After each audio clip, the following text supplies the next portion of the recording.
शिजत तुमच्या समोर आहे. ज्याला RPS आणि बिजोरीस लावलं त्याची जोमदार अशी वाढ झालेली आहे, फ्रेश आहे. आणि ज्याला लावलेलं नाही आहे त्याची वाढ बघा. हे धन्वंतरीचं बिजोरीच आणि RPS. यानंतर हा गहू बघा. गहू या दोन्ही ग्लासामध्ये आपण गहू टाकलेला होता, माती एका शेतातली.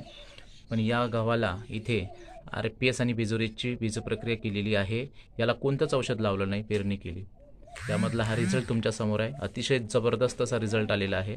यानंतर ह्याच्या 2 ग्लासमध्ये आपण तुरीच्या बियाण्याला बीजप्रक्रिया केली होती. याला RPS 76 आणि बिजोरीच लावलेला आहे आणि या ग्लासामध्ये लावलेलं नाही आहे.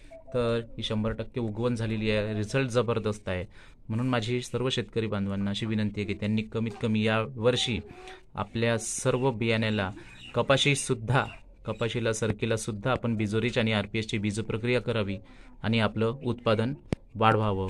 आणि अधिक माहितीसाठी माझ्या मोबाईल नंबर